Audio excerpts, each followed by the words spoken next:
Queridos amigos, queridas amigas, um bom dia para todos.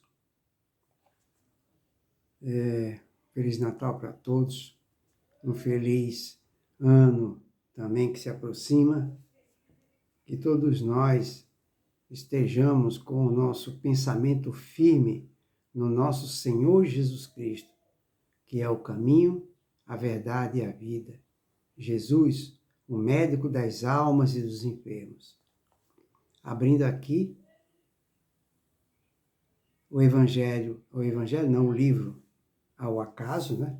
O livro é O Pão Nosso, do Chiquinho de Jesus. Caiu aqui no item 160. Vamos ver nesse Natal o que a espiritualidade, os mensageiros de Jesus, nos encaminha para que todos nós possamos fazer profunda reflexão. Vamos ver qual é a mensagem para nós nesse Natal. Então, caiu aqui, quem tiver o livro Pão Nosso, favor consultá-lo, no item 160. Né? Nesse item 160, aquele que tiver a Bíblia, também consulte a Bíblia. Vá nesse momento e pegue sua Bíblia. Lá você procura Efésios, item 6 do capítulo 12. Item 6, versículo 12. Efésios 6, 12. Item 6, versículo 12. Palavras de Paulo. Paulo de Tarso nos diz o seguinte, tá escrito na Bíblia lá.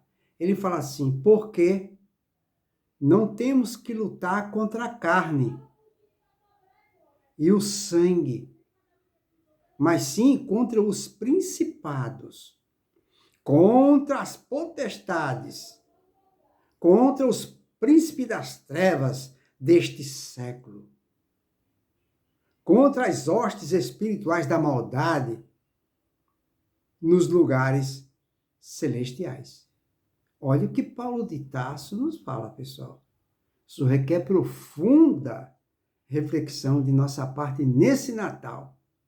Nesse Natal, vamos deixar um pouco de lado as festividades e vamos ficar focados especificamente no aniversariante, que é o nosso Senhor Jesus Cristo, prestando atenção, reflexionando sobre a sugestão, a proposta que ele nos faz de reflexionar sobre a sua mensagem que está vindo no Natal de hoje, né? Através de Paulo de Tarso, que nos diz, vou repetir tudo que Paulo de Tarso está nos passando, para que nós possamos reflexionar sobre isso. Ele fala, porque ele dá o título de A Grande Luta. Nós temos uma grande luta. Ele fala, aí Paulo de Tarso fala, que está lá em Efésios. Se você tem a Bíblia, pega a sua Bíblia agora, abra lá em Efésios, capítulo 6, do versículo 12. Aí diz assim, porque não temos que lutar contra a carne e o sangue, mas sim contra os principados, contra as potestades, contra os príncipes das trevas deste século, contra as hostes espirituais da maldade nos lugares celestiais. Em cima dessas palavras, diante dessas palavras de Paulo de Tarso, Emmanuel, através do Chiquinho de Jesus, vai nos dar a seguinte explicação. Aí ele nos diz, segundo nossas afirmativas reiteradas, a grande luta não reside no combate com o sangue e a carne, propriamente, mas sim com as nossas disposições espirituais inferiores. Olha que ensinamento fantástico. Então, a nossa grande luta aqui não é contra as coisas materiais, não é diante das coisas materiais ou da nossa saúde, não é? segundo as nossas afirmativas reiteradas, a grande luta não reside no combate com o sangue e a carne propriamente, mas sim com as nossas disposições espirituais inferiores. Então, o nosso combate, Deus nos colocou aqui na Terra especificamente para realizar um combate. Esse combate é contra o maior inimigo que nós temos em nossa vida. É aquele que está dentro de nós, de nossas atitudes, ação e pensamento.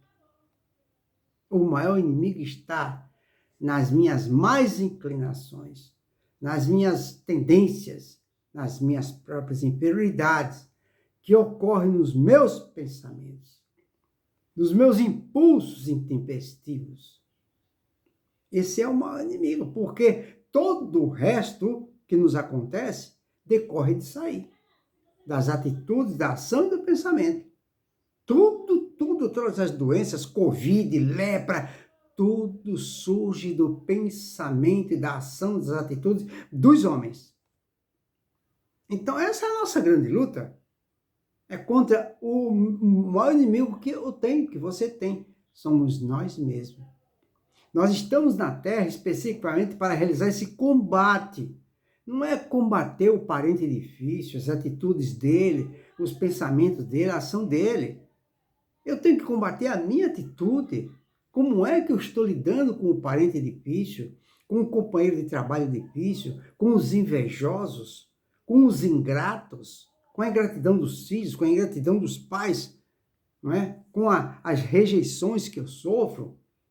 Eu tenho que lutar, não é contra isso, eu tenho que lutar contra o maior inimigo que está em mim, para que eu aprenda, através da educação, da autoeducação, a lidar com aqueles que não me compreendem, com o parente difícil, com o companheiro de trabalho difícil, com o vizinho difícil, com as dificuldades da vida. Eu sou o artífice de minha felicidade ou infelicidade. O problema não está com o parente difícil, está comigo, em não saber lidar com a pessoa que está enferma, porque toda pessoa que me distrata, que me ofende, que me trai, pela própria atitude já ficou evidenciado o quanto essa pessoa está distante de Deus. E eu não posso me equiparar a ela, discutindo com ela, brigando com ela, ou ressentido com ela. Eu tenho que ficar preocupado comigo, com o maior inimigo que existe na minha vida, que sou eu mesmo, minhas atitudes, ação e pensamento. Esse é o trabalho que nós temos que fazer aqui na Terra. Todos nós, sem exceção, no mundo inteiro, estamos aqui na Terra, pela misericórdia divina, para realizar o combate da educação, da nossa autoeducação, civilização, animalização que está dentro de mim, não é? Eu tenho que realizar esse trabalho da minha educação, evangelização, sublimação de sentimentos, de pensamentos. Esse é o trabalho. E não ficar preocupado ou focado com as pessoas que não nos compreendem. Mas, enfim, eu me adiantei, vamos ver o que Paulo de Tarso nos fala adiante. Vou repetir a primeira parte, que está no capítulo 160 do livro Pão Nosso. Aí ele fala, segundo nossas afirmativas reiteradas, a grande luta não reside no combate com o sangue e a carne, propriamente dita, mas sim com nossas disposições espirituais inferiores, com nossas más tendências, nossas más inclinações. É isso.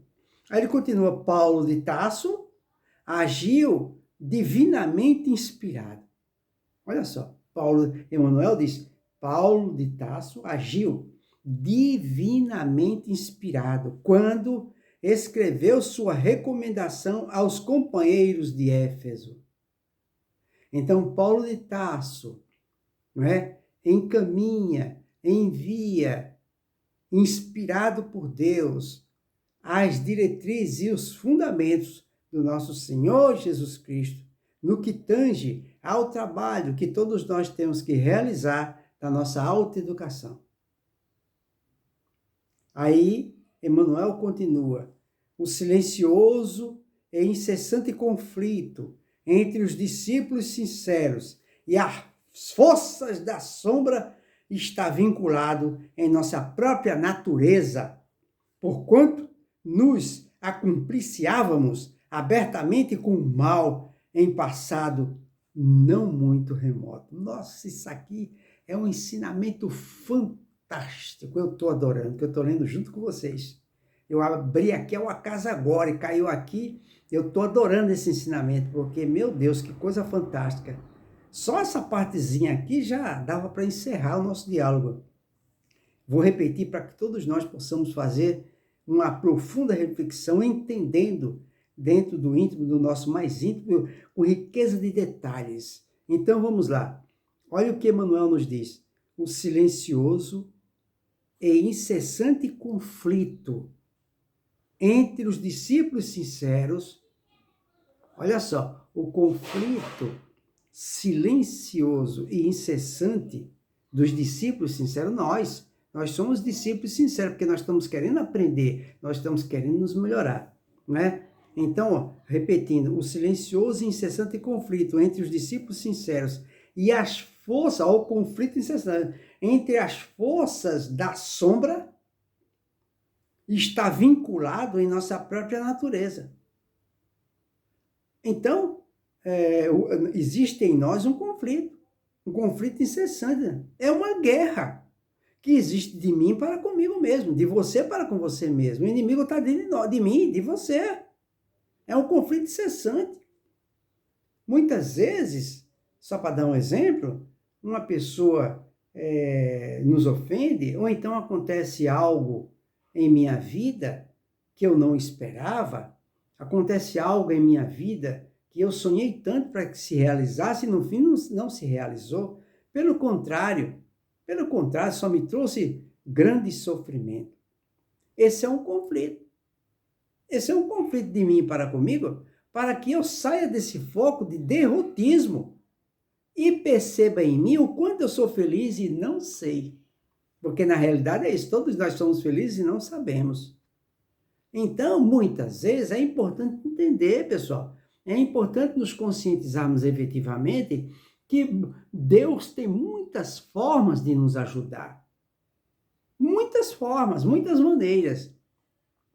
E na maior parte das vezes, Deus nos auxilia e nos livra de grandes conflitos através de lágrimas que a gente não entende. Muitas vezes, Deus nos proporciona felicidade através de intensos sofrimentos, de doenças e de lágrimas, mas a gente não entende. Nós somos ainda, sabe, ainda temos viseira, a gente não tem uma visão globalizada.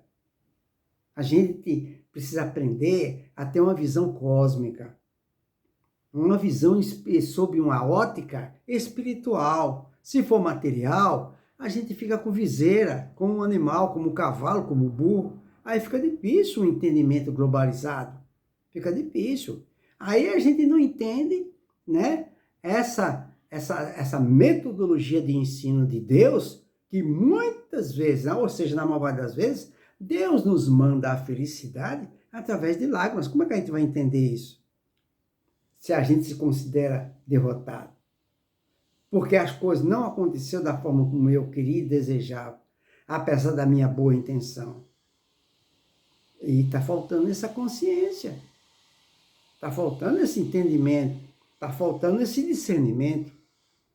Por isso que ele fala, o silencioso e incessante conflito entre os discípulos sinceros e as forças da sombra, olha só, o silencioso e incessante conflito entre os discípulos sinceros.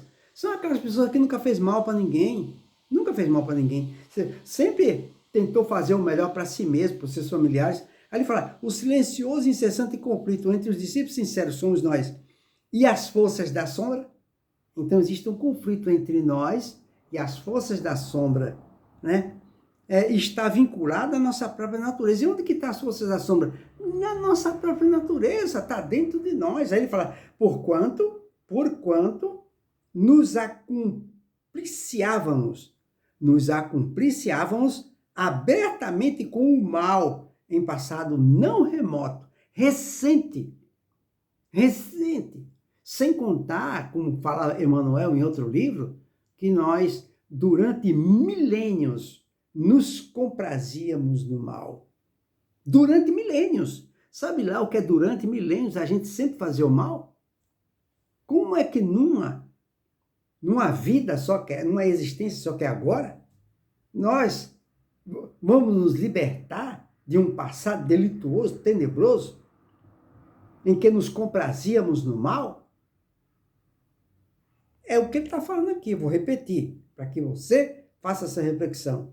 O silencioso e incessante conflito entre os discípulos sinceros e as forças da sombra está vinculado em nossa própria natureza, no meu eu, nos arquivos de minha memória, porquanto nos acumpliciávamos abertamente, ou seja, conscientemente, com o mal em passado não remoto.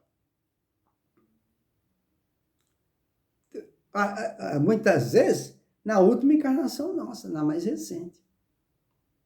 Aí ele continua no ensinamento que Paulo de Tarso manda para os seus companheiros em Éfesos.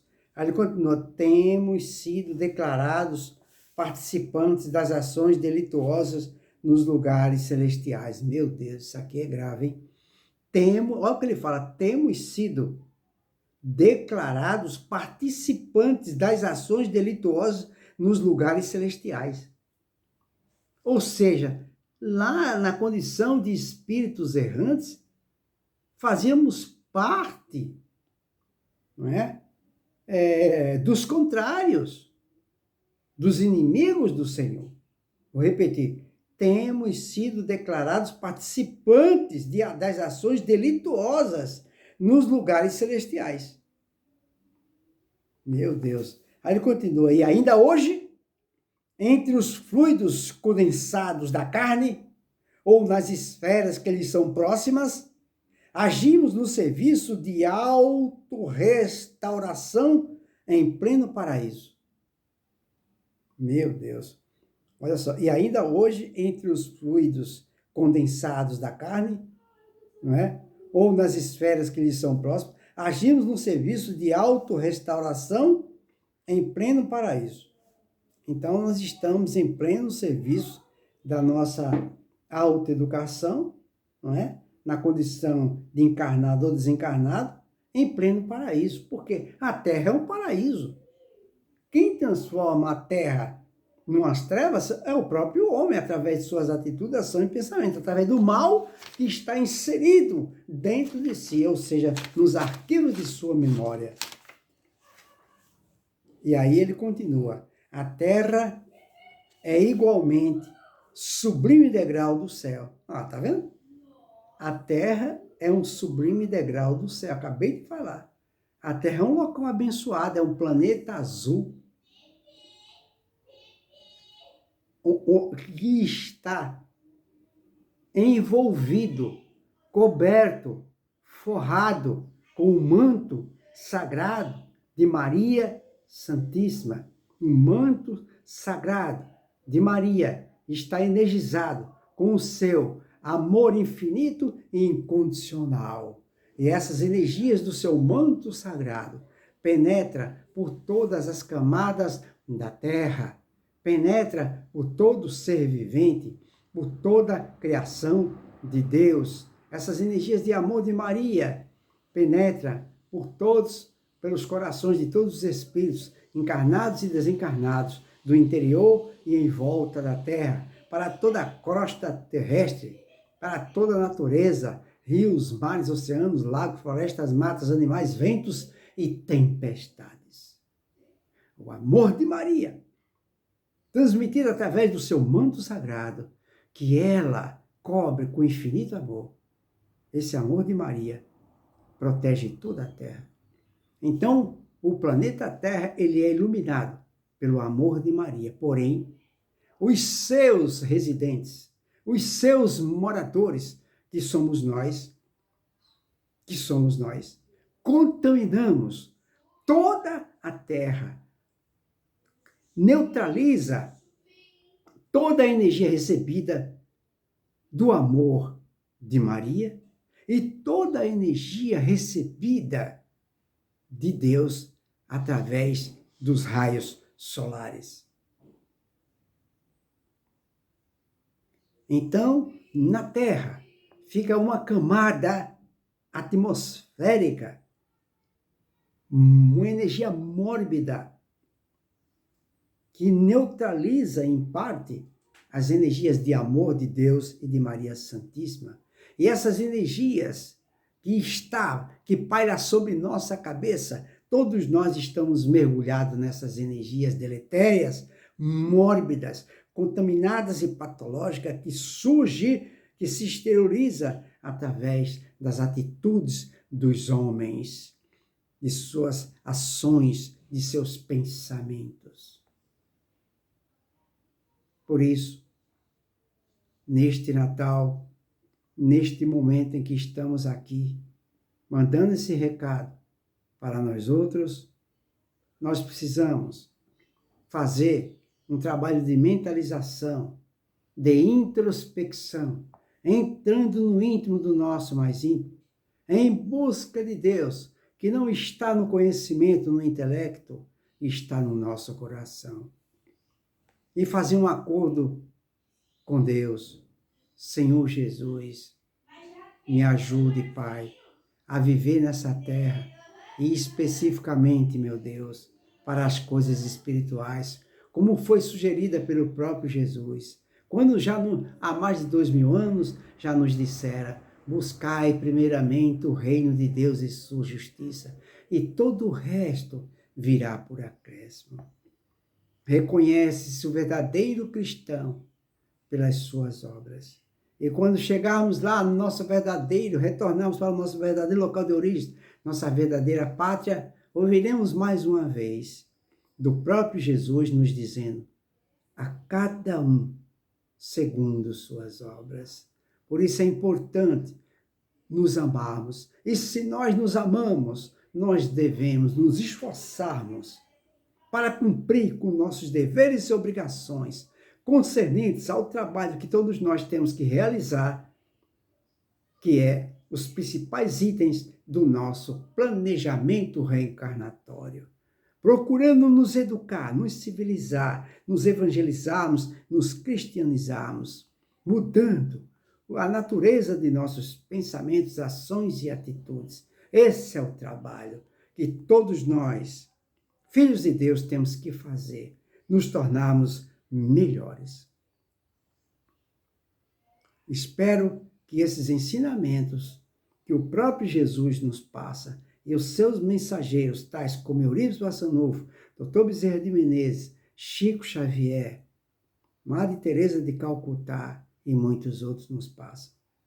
É importante o esforço inaudito de cada um de nós para combater o mal que ainda reside em nós, que está dentro de nós, nos arquivos de nossa memória, através dos hábitos de milênios em que nos comprazíamos no mal. E aí ele continua: quando alguém se reporta aos anjos caídos, os ouvintes humanos guardam logo a impressão de um palácio soberbo e misterioso, de onde se expulsam criaturas sábias e luminosas. Olha a reflexão que Paulo de Tarso nos passa, ou seja, Emmanuel nos transmite. Ele fala assim: quando alguém se reporta aos anjos caídos, as pessoas que ouvem, guardam logo a impressão de um palácio soberbo e misterioso, de onde se expulsam criaturas sábias e luminosas. Não é assim, não. Quando alguém nos fala de anjos caídos, a gente não tem que mentalizar, idealizar um palácio onde os anjos caídos foram expulsos de lá, não. Os que se rebelaram foram expulsos de lá, não. Né? Aí ele continua: não se verifica o mesmo quando um homem culto se entrega ao assassínio à frente de uma universidade ou de um templo? Olha só a reflexão que ele nos provoca.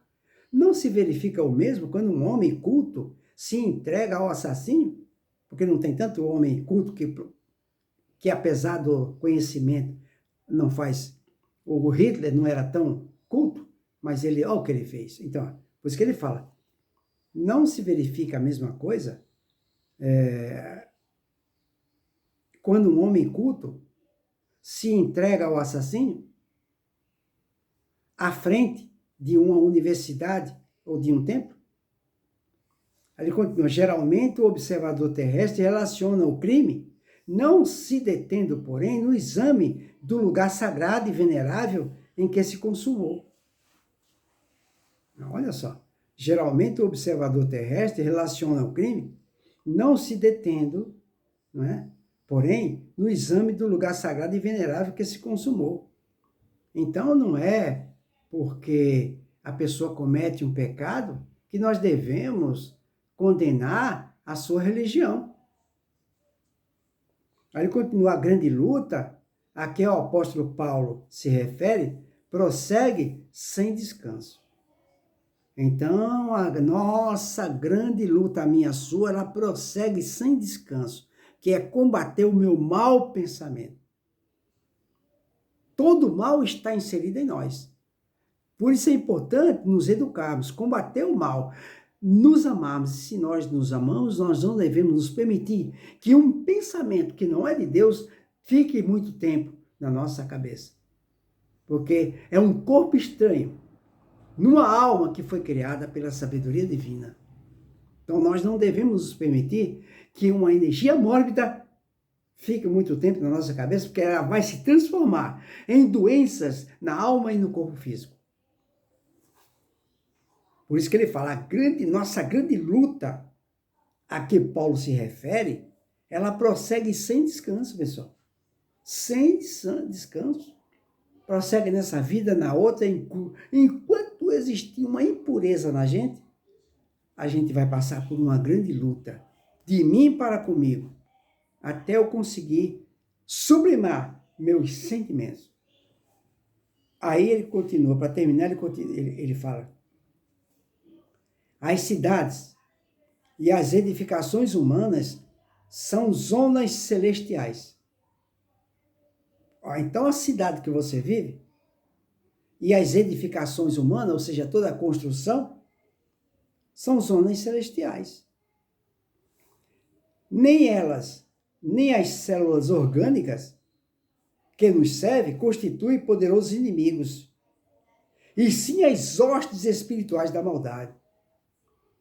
Então, a cidade que a gente vive, não é? E as suas edificações, as suas construções. Ou então, dando outro exemplo, nem nossas células orgânicas, não é? Que nos servem, e nem as células orgânicas que nos servem, constituem os poderosos inimigos. Então, o nosso inimigo não é a terra, o lar que Deus nos deu. Não é a casa que a gente mora.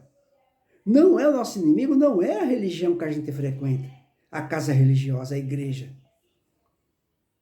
Não é o nosso corpo físico, ou as doenças que estão no nosso corpo físico. A depressão, por exemplo, não. Nosso inimigo não está aí. Os inimigos estão, como Paulo de Tarso fala aqui, nas hostes espirituais da maldade. Aí é que está.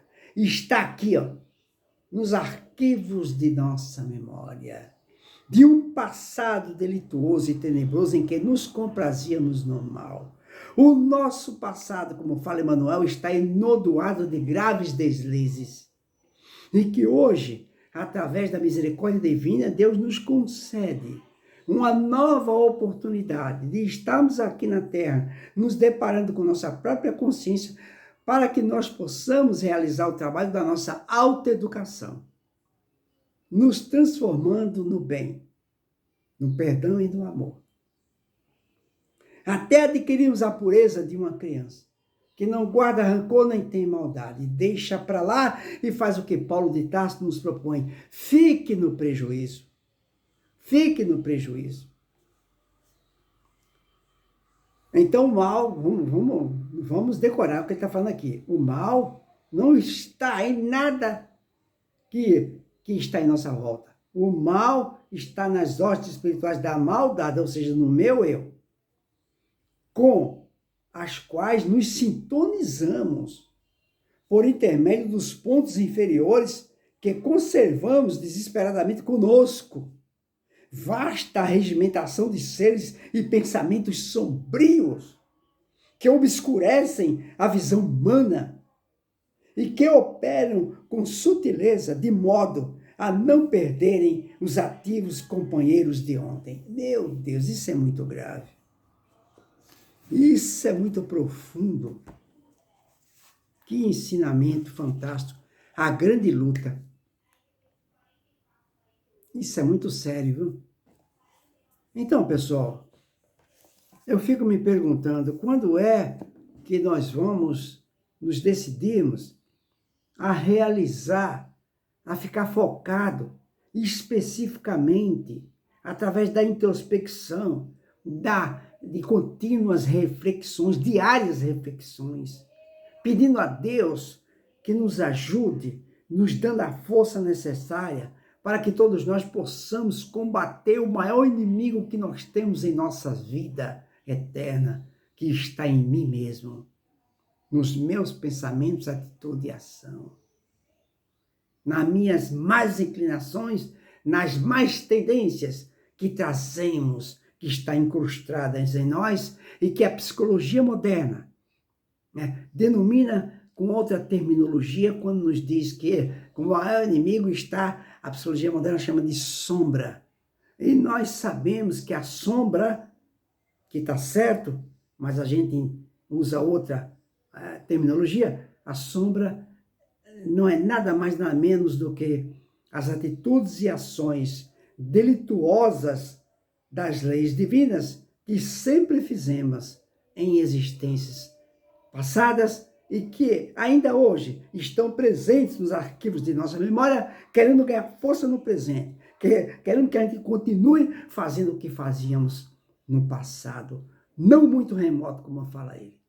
Fica aí para a sugestão para esse Natal, para que quando começar o ano não, a partir de hoje e de agora, nós possamos pedir força a Deus para que nós consigamos vencer o maior inimigo que nós temos na Terra, que somos nós mesmos. Nossas atitudes, ação e pensamento. Que assim seja. Essa é a maior religião que tem na face da Terra. Porque tem pessoas que frequentam a religião, mas não fazem esse trabalho do meu eu. Fica esperando que a igreja e a religião façam para ela. Não, o trabalho é nosso. Quem trouxe problema para nós fomos nós mesmos, através da força do hábito do passado e através de escolhas equivocadas. Escolhas equivocadas. Que Jesus nos abençoe a todos. Se eu tivesse que dar um presente de Natal para todos vocês, o presente seria esse. Provocar uma reflexão, começando de mim, uma reflexão profunda sobre a responsabilidade que eu tenho que ter para comigo mesmo, porque é a minha felicidade que está em jogo. Sair do foco de tudo da Terra, não quero saber de nada da Terra, porque são matéria. Eu cheguei aqui pelado e vou voltar pelado. Não vou levar nada. A única coisa que eu tenho que levar é uma só. Se eu tivesse que deixar uma herança para os meus filhos, já falei isso para eles uma vez, se eu tivesse que deixar uma herança para eles, seria o meu exemplo, desde que nasci, da minha intensa obstinação em querer me melhorar. Essa é a herança que eu gostaria de deixar para todos os meus filhos. A minha obstinação em querer me melhorar. Fica aí, portanto, a nossa reflexão, que bom Natal para todos, que Jesus Cristo, esse é o presente que eu dou para mim e para todos vocês, nos abençoe a todos. Estamos juntos.